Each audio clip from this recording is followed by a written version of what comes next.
उज्ज्वल निकम यांची नियुक्ती राष्ट्रपती नियुक्त राज्यसभा खासदार म्हणून झालेली आहे, काय तुमची प्रतिक्रिया? मला अतिशय आनंद आहे की अतिशय नामवंत विधिज्ञ आणि ज्यांनी अनेक केसेस देशाकरता आणि देशाच्या शत्रूविरुद्ध लढवल्या, अतिशय यशस्वीपणे लढवल्या आणि ज्यांच्या प्रयत्नातून अनेक दहशतवादी, आतंकवादी आणि गुन्हेगार यांना शिक्षा मिळाली, असे ॲडव्होकेट उज्ज्वल निकम यांना भारताच्या राष्ट्रपतींनी राज्यसभेवर नमित केलेलं आहे।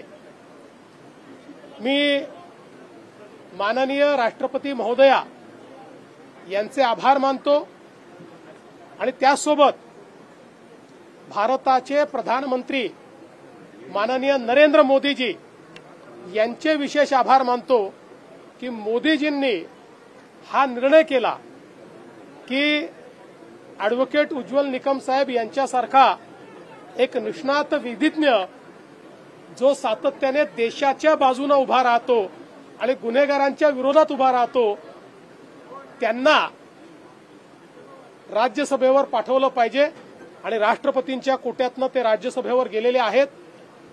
मी श्री उज्ज्वल निकम साहेब यांचं मनापासून अभिनंदन करतो, त्यांचेही या ठिकाणी त्यांनी केलेल्या कार्याबद्दल आभार मानतो आणि भविष्यातही देशाच्या संसदेपासून तर देशाच्या न्यायपालिकेपर्यंत राष्ट्रभक्तीच्या भावनेनं ते अशाच प्रकारे देशाच्या आणि समाजाच्या शत्रूंच्या विरुद्ध लढत राहतील, अशा प्रकारची अपेक्षा व्यक्त करतो। सर, हिंदी में बताइए। उज्ज्वल निकम भारत के प्रधानमंत्री आदरणीय नरेंद्र मोदी जी और महामहिम राष्ट्रपति श्रीमती द्रौपदी मुर्मू जी, इनका मैं बहुत आभार व्यक्त करता हूं कि उन्होंने उज्ज्वल निकम जी जैसे एक देश के लिए, समाज के लिए लड़ने वाले अधिवक्ता को भारत की राज्यसभा पर नमित किया। हम सब लोग जानते हैं कि देश में आतंकवाद के खिलाफ और समाज विघातक कृत्य करने वाले अपराधियों के खिलाफ सरकार के वकील के रूप में, समाज के वकील के रूप में उज्ज्वल निकम जी ने काम किया और उनके कारण देश और समाज के कई दुश्मनों को सजा मिली। ऐसे एक देशभक्त अधिवक्ता को राष्ट्रपति जी के माध्यम से राज्यसभा में लाना, ये बहुत महत्वपूर्ण बात है और प्रधानमंत्री जी हमेशा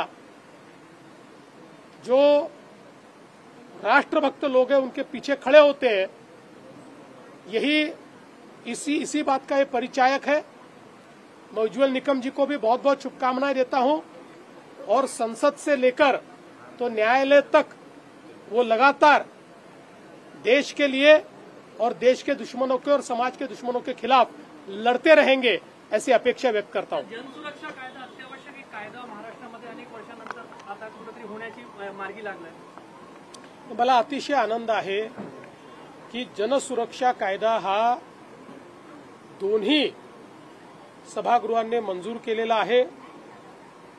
मी यापूर्वी देखील सांगितलं, या कायद्याच्या संदर्भात मोठी लोकतांत्रिक प्रक्रिया आपण केली। 25 लोकांची संयुक्त चिकित्सा समिती बनवून सर्व पक्षीय नेत्यांच्या समोर कायदा मांडला, क्लॉज बाय क्लॉज त्याच्यावर चर्चा केली। समितीने त्या ठिकाणी जी काही सूचना दिल्या त्या सूचना आपण इन्कॉर्पोरेट केल्या। समितीचा रिपोर्ट एकमताने आला, एकही डिसेंट नोट त्या रिपोर्टला नाही। हे करत असताना 12,000 वेगवेगळ्या प्रकारच्या सूचना आल्या, त्या सूचनांचंही पालन करून तसे चेंजेस आपण केले आणि दोन्ही सभागृहांमध्ये चर्चेअंती हे बिल आपण मंजूर केलेलं आहे।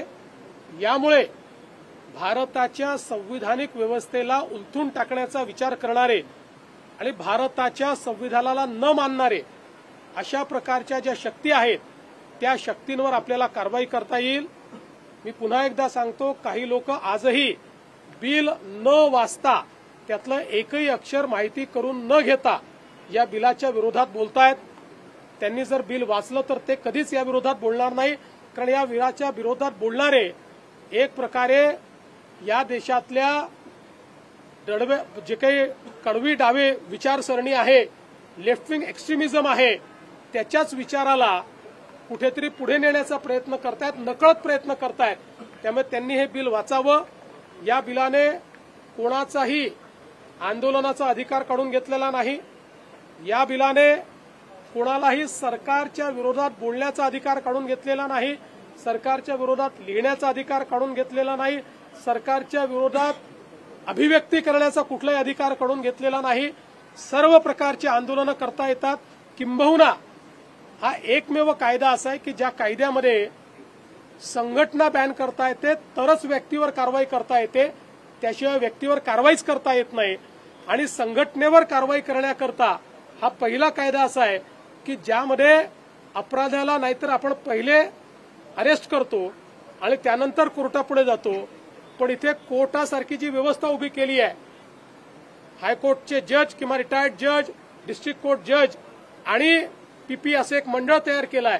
पहिले त्यांच्या पुढे पुरावे घेऊन जावं लागेल आणि त्यांनी पुरावे योग्य असं म्हटलं तर बॅन होईल. आणि अशा प्रकारचा बॅन केल्यानंतरही त्या संघटनेला 30 दिवसामध्ये हायकोर्टात जाण्याची मुभा असणार आहे. अशा प्रकारचा कायदा तयार केलेला आहे. जनहितामध्ये, लोकहितामध्ये आणि संविधान आपलं हे सर्वोपरी असलं पाहिजे याकरता कायदा तयार केलेला आहे.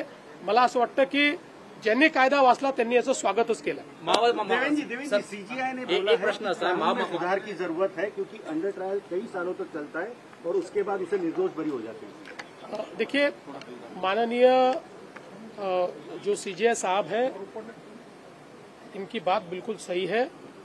हमारे क्रिमिनल जस्टिस सिस्टम में तेजी आने की आवश्यकता है और मैं ऐसा मानता हूं इसी के चलते 100 साल से भी ज्यादा समय के अंतराल के बाद मोदी जी की सरकार ने और हमारे गृह मंत्री अमित भाई शाह, इन्होंने नए कानून लाए हैं.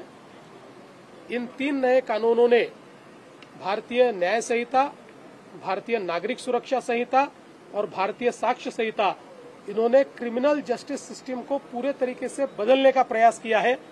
और क्रिमिनल जस्टिस सिस्टम में ट्रांसपेरेंसी और तेजी दोनों इसके कारण आने वाली है. और मुझे लगता है कि एक और कानून है, दूसरी ओर व्यवस्था है और तीसरी ओर जो कोर्ट्स है, कोर्ट्स भी धीरे धीरे इस सिस्टम को अपनाएंगे तो इसमें तेजी आएगी. माओवादी विचारांचे काही लोक जे आहे ते यापूर्वी पाहिलं आपण, त्यांच्यावर कारवाई करणं शक्य होणार आहे. आणि माओवादी विचारांचे काही लोक गांधीवादी संस्थांमध्ये सुद्धा गेल्याचे वर्ध्यामध्ये महात्मा गांधी आंतरराष्ट्रीय विद्यापीठ असेल किंवा इतर ज्या संस्था आहेत, कारवाई होईल. जे काही माओवाद्यांचं संविधान मी वाचून दाखवलं, त्या संविधानामध्ये त्यांनी त्यांच्या केडरला दिलेला एक प्रकारे हा संदेशच आहे किंवा हे टार्गेट आहे की लोकशाहीवादी संस्थांमध्ये शिरायचं आणि मग त्या ठिकाणी अराजकता तयार करायची, हे त्यांचं मॅन्डेट आहे.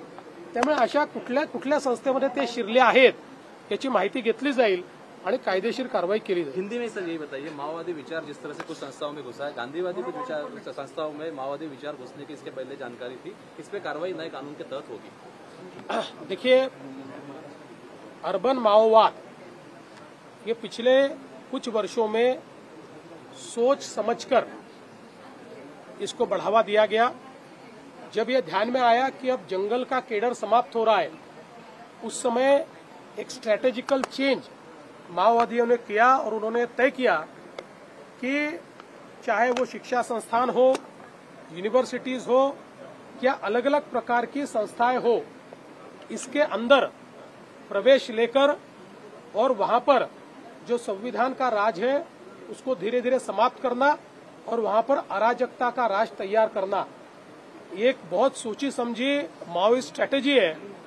और इसके लिए उन्होंने अर्बन केडर तैयार किया हुआ है. और मैं ऐसा मानता हूं कि ये जो अर्बन केडर है, बंदूक लेकर जो हमसे लड़ रहा है वो तो हमको पता है, वो दिखता है, लेकिन ये दिखता नहीं है. ये धीरे धीरे हमारे सिस्टम्स को खराब कर रहा है.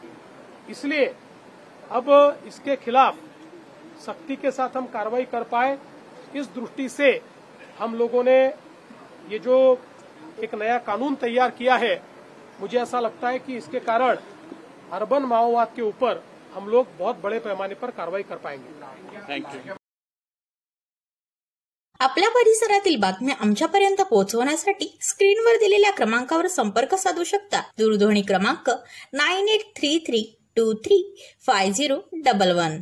त्याचप्रमाणे अधिक माहितीसाठी स्क्रीनवर दिलेल्या KTV न्यूजच्या ईमेल आयडीवर देखील संपर्क करता येईल.